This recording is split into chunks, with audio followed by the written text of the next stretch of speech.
ಅಯ್ಯಪ್ಪ ಸ್ವಾಮಿ ದೇವಾಲಯ ಟ್ರಸ್ಟ್ ವತಿಯಿಂದ ಪತ್ರಿಕಾಗೋಷ್ಠಿ ಉದ್ದೇಶಿಸಿ ಮಾತನಾಡಿದ ಸಂಚಾಲಕರಾದ ಎಂ ವಿನಾಯಕರವರು, ಇದೇ ತಿಂಗಳು 18ನೇ ತಾರೀಕಿನಿಂದ 20ನೇ ತಾರೀಕಿನವರೆಗೆ ಹಮ್ಮಿಕೊಂಡಿರುವ ನೂತನವಾಗಿ ನಿರ್ಮಿಸಿರುವ ದೇವಾಲಯದ ಮಹಾಗೋಪುರ ಕುಂಭಾಭಿಷೇಕಕ್ಕೆ ಹೆಚ್ಚಿನ ಸಂಖ್ಯೆಯ ಭಕ್ತರು ಆಗಮಿಸಿ ದೇವರ ಕೃಪೆಗೆ ಪಾಲ್ಗೊಳ್ಳಬೇಕು. ದೇವಾಲಯವನ್ನು ನಿರ್ಮಾಣ ಮಾಡಿದ್ದೇವೆ.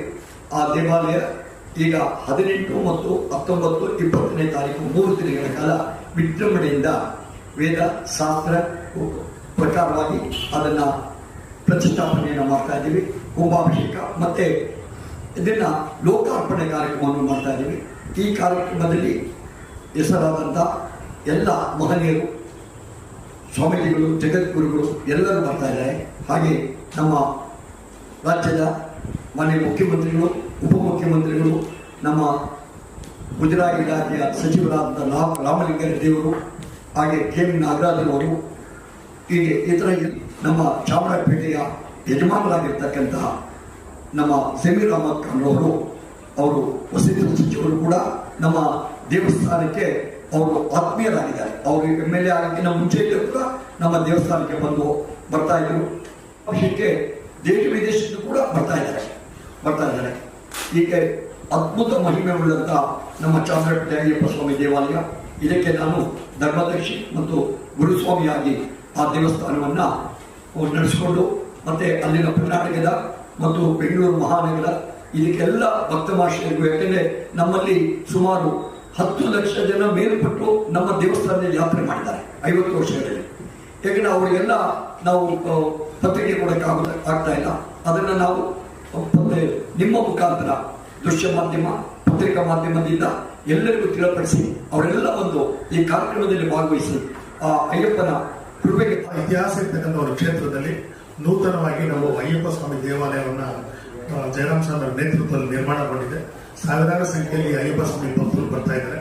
ನಿಮ್ಮ ಮುಖಾಂತರ ಮತ್ತೊಮ್ಮೆ ಅವರಿಗೆ ಪ್ರಚಾರ ಆಗಲಿ, ಎಲ್ಲರೂ ಬಂದು ಸ್ವಾಮಿ ಕೃಪೆ ಪಾತ್ರರಾಗಿ ದೇವರ ದರ್ಶನ ಪಡೆಯಲಿ ಅಂತ. ಒಂದು 2 ವಿಶೇಷ ಅಂದ್ರೆ, ದೇವಸ್ಥಾನ ಜೊತೆಗೆ ಶಬರಿಮಲೆಗೆ ಯಾವ ತರ ದೇವಾಲಯ ಇದೆ ಅದೇ ತರ ಒಂದು ನಿರ್ಮಾಣ ಕೃತಕವಾಗಿ ನಾವು ನಿರ್ಮಾಣ ಮಾಡ್ತಾ ಇದ್ದೀವಿ.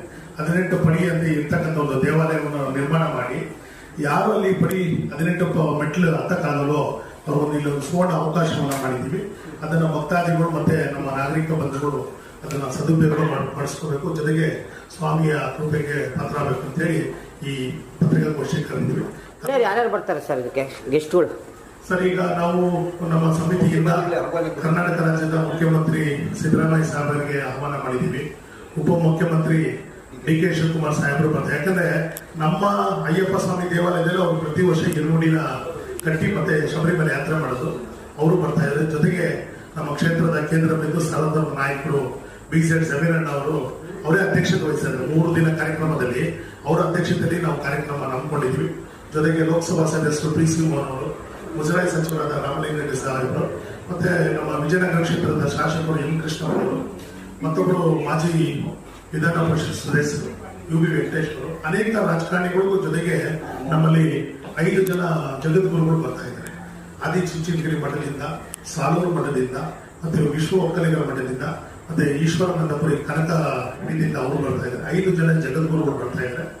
ಅವು 18ನೇ ತಾರೀಕು ಬೆಳಿಗ್ಗೆ ನಮ್ದು ಗಂಗೆ ಪೂಜೆ ಒಂದು ಮೆರವಣಿಗೆ ಆಗುತ್ತೆ. ಅವತ್ತು ಚಿಕ್ಕರಸಿಕೆರೆ ಬಸವಣ್ಣವ್ರನ್ನ ನಮ್ಮ ಕ್ಷೇತ್ರಕ್ಕೆ ಬರ್ಮಾಡ್ಕೊಂಡಿದ್ವಿ.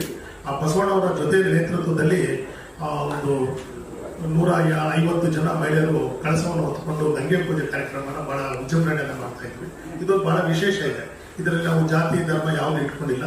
ಸರ್ವಧರ್ಮ ಅಯ್ಯಪ್ಪ ಅಂತೇಳಿ ನಮ್ಮ ಕ್ಷೇತ್ರಕ್ಕೆ ಬಹಳ ಹೆಸರಿದೆ. ಆ ಕಾರಣದಲ್ಲಿ ಎಲ್ಲಾ ಧರ್ಮದವರು ಭಾಗವಹಿಸಿ ಈ ಕಾರ್ಯಕ್ರಮ